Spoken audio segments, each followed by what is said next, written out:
Okay, question 12. Read the question and see where Q3 should go. Pause the video, answer the question, and come back. Okay, since Q2 is positive and Q1 is negative, then you can't put it in the middle, right? Because the two forces would both be in this direction. So it has to go over here. The reason it has to go here rather than on the other side is because you need to be closer to the smaller charge, and Q2 is quite a bit smaller than Q1. I hope you saw that negative sign. I should have pointed that out. Okay, so it goes here, and now that we've decided that, let's label a figure and do the general solution like we did in the last problem. I'm going to go a little bit faster on this one. Okay, next step is the distance from Q2 to Q3 is going to be called x. And that means that the distance, right, because the force, remember, we're getting the force on this. And Q1 is repelling it. I should show that. Q1 is repelling. So that's F, the force on 3 caused by 1, and the negative charge is going to attract it. And so that's the force on charge 3 caused by 2, and since they're in opposite directions, and since we're closer to smaller charge, we should be able to get those two forces to cancel. So the distance from 2 to 1 is x, and the distance from 2 to 3 is x, and the distance from 1 to 3 is d plus x. Okay, now write the equation like we did last time, setting the magnitudes of these two forces equal to each other, and then do the algebra and solve them. See if you can do that on your own. First step, Coulomb's law. K, the magnitude of Q3, the magnitude of Q1 over the distance squared, and for F32, K, the magnitude of charge 3, the magnitude of charge 2 over x squared. Those are the magnitudes of the two forces. They need to be equal to each other in order to cancel. We know the direction is opposite. Okay, now do the algebra. Okay, check your algebra. We take the square root of both sides, and, well, we cross multiply or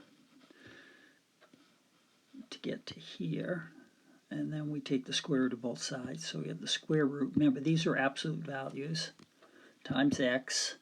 That becomes d plus x, so we subtract an x from both sides of the equation. We get this. And then we factor out the x, which leaves that term. Remember, the 1 is not under the square root. That's d. And so that's the general solution. If you put the numbers in there, it should work just fine. Okay, problem 13. Read it over, and before you listen to me, make your best effort to understand the problem. I was hoping that by working out the first example, that would give you the tools you needed to be able to solve the other 3 examples. So just make a good effort at that, and then if you're still stuck, come back and listen to what I have to say. Okay, you have 4 charges, all equal magnitude. There's a number down here, but up here we'll just call them Q, capital Q. So understand that Q2, Q1 are names of the charges. Q2 is like a quantity of charge. So without giving it a number, we call it Q. Now each charge has a force on it due to the other 3 charges. So when we look at the forces on charge 1, we see that charge 2 is attracting it. Draw a vector there. And charge 3 is attracting it, but since it's twice as far away, it's going to be 4 times weaker. And Q1 is affected by Q4. It's repelling it, but since it's 3 times further away, it's going to be 9 times weaker. Because when we do 1 over 2d squared, I'm leaving out the kq squared, right? There's a k, and the q1, q2 are q squared. Then the d squares and the 2 squares, and that's where we get the 1/4 k q squared over d squared. And when we do that,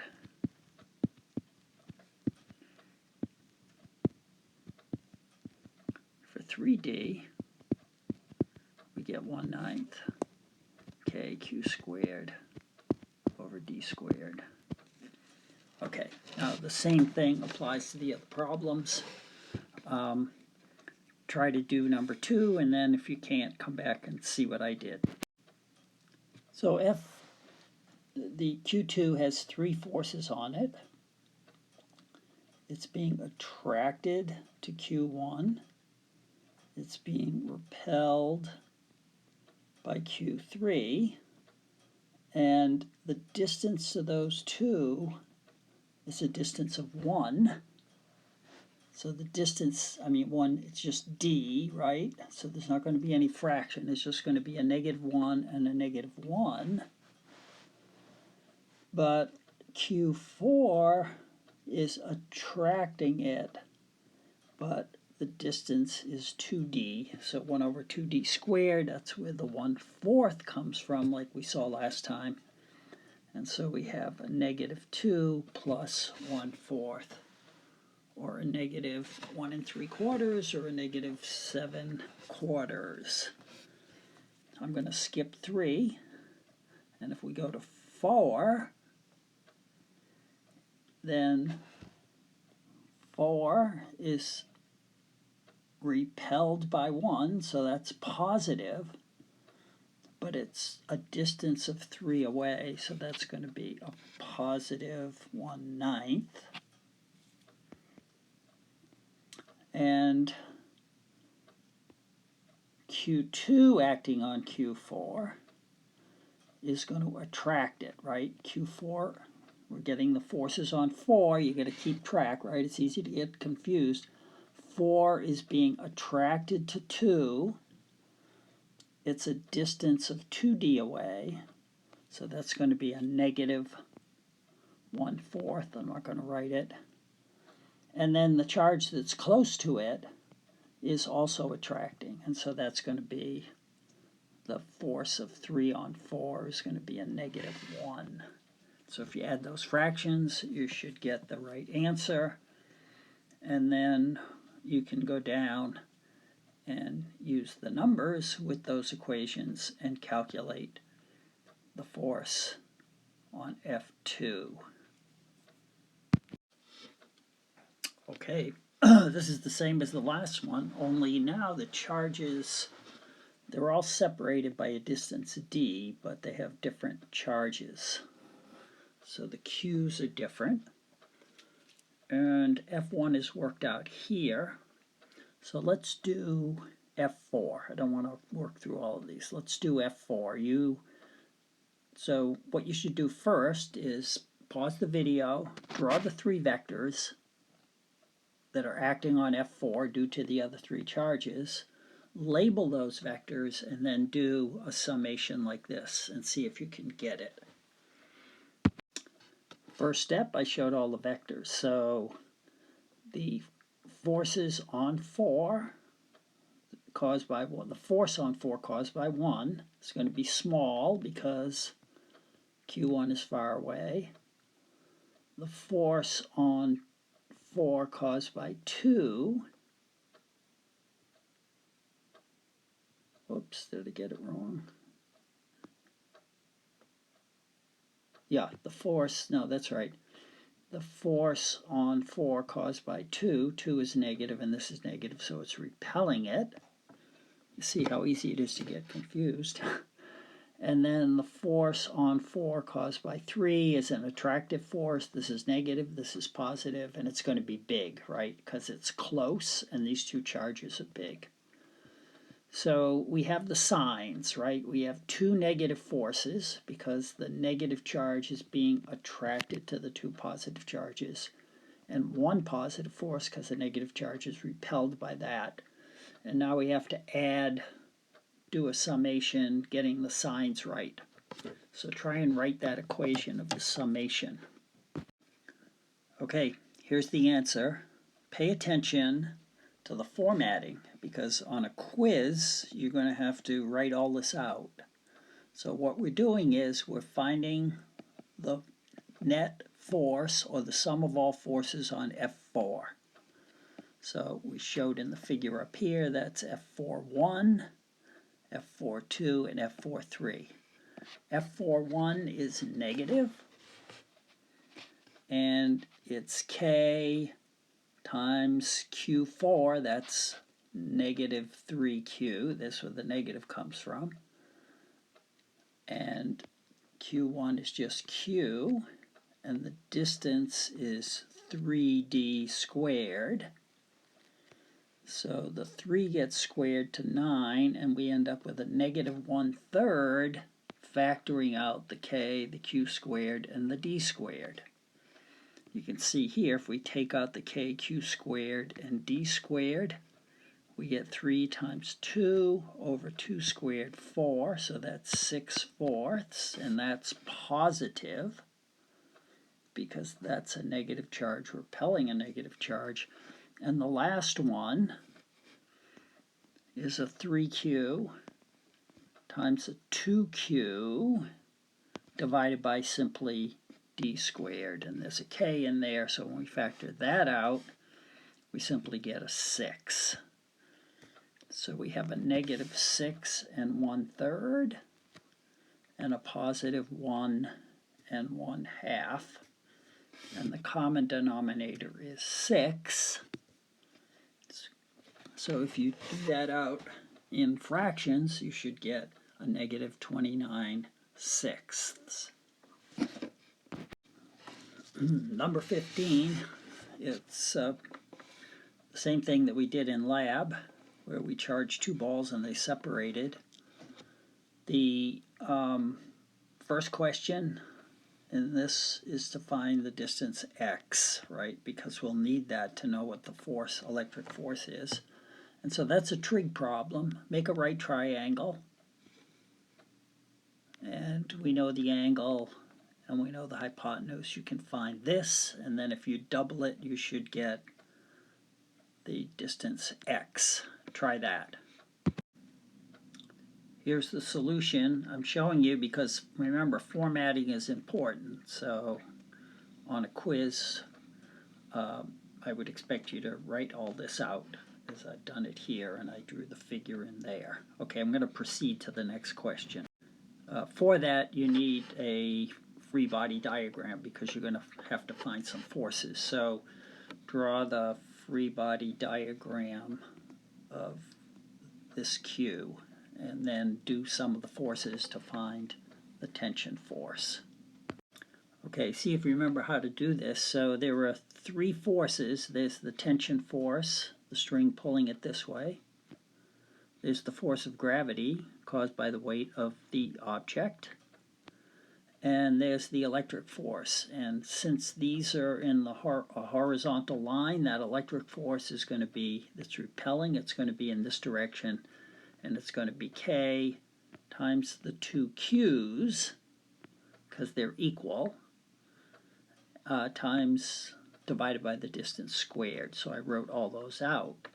Now the tension force, since we're going to do some of the forces x and y, we want to draw in with a dotted line. It didn't draw very well. The FTY and the FTX. But one thing that you should notice here, and make sure you can draw this free body diagram, is that we know this angle. And so that's an angle to the y-axis. So if we use this angle, the 17.7 degrees, then FTY is going to be equal to FT times the cosine, since it's adjacent, of that angle, not the sine as we're used to. And FTX will be equal to FT times the sine of that angle. That's important to see. I'm using this theta, right?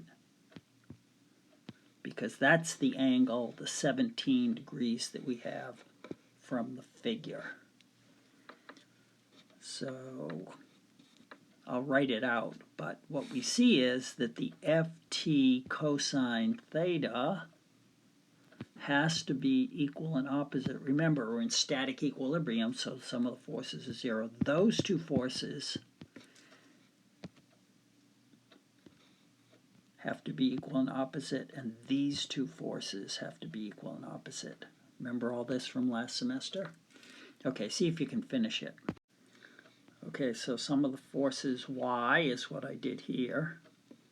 And so the FT cosine theta, the force up, has to equal the mg down.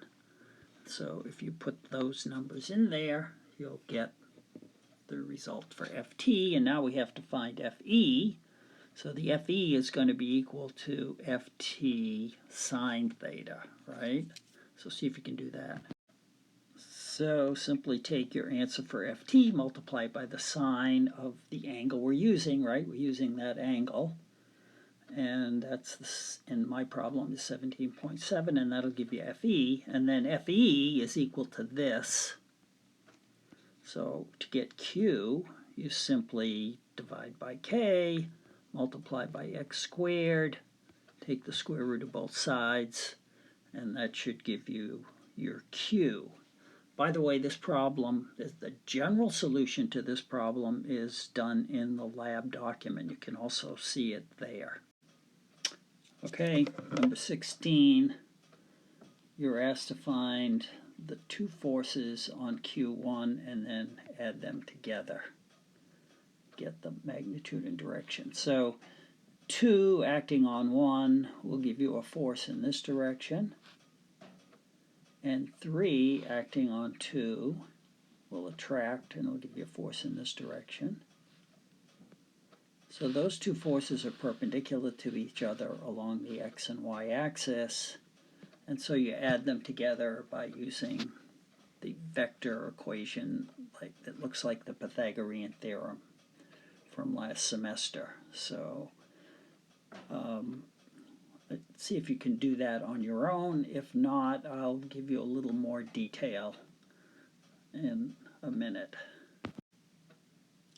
Okay, as we discussed, the two vectors are negative, and so the sum is going to be the sum of those two. And to get each of those vectors, you just use the numbers that are given in these equations. And since this is an x vector and this is a y vector, the way we add those from our vector methods equations, semester 1, is the x component squared plus the y component squared. Square root will give us the magnitude, and the angle will come from the inverse tan. But because these are both negative, when you take the inverse tan, you're going to get this angle here. So you have to add 180 degrees because the angle must be in the third quadrant. That should do it. Okay, number 17. Before you get into the details of doing calculations, just read the problem and step back and look at some general things about the symmetry of the problem. So we're asked to find the two forces on Q3. So there's going to be one force the 1 on 3 is repelling it along this line, right? So there's going to be a vector that way on Q3. It's being attracted to Q2. And since the charges, it's equal and the distances are equal, the length of those two vectors are going to be equal. And right away we can see that since this is an equilateral triangle, that's going to be a 60-degree angle. And so these two vectors are at a 60-degree angle, 60-degree angles to the x-axis. So right away that tells us that when we add those two, the two y components are going to cancel and the two x components are going to add. You see all that symmetry in this problem. And since the angle is 60 degrees, the x component of each of these, say the f(3)(1) or the f(3)(2), is just going to be multiplied by the cosine of 60. And if you look at your equation sheet, you'll see the cosine of 60 is the square root of 3 over 2. You'll see how I use that later. And the cosine of 60 is a half. And the sine of 60, because the y component, you see at 60 degrees, the y component is going to be the bigger component. And okay, and so once you find f(1)(3), which is just going to be k q1 q3 q1 over s squared, that's going to be the same value as that. You don't need to redo the calculation. And the x components are going to be equal in the same direction, and the y components are going to be equal in opposite directions. So actually there's very little calculation to do. And the sum is just going to be since the x components cancel, in some ways it's an easier problem than the last one. We don't need to use the Pythagorean theorem. The net force on 3, well, we already got the components. The net force on 3 is just going to be the sum of the two x components, and the angle is going to be 0 degrees.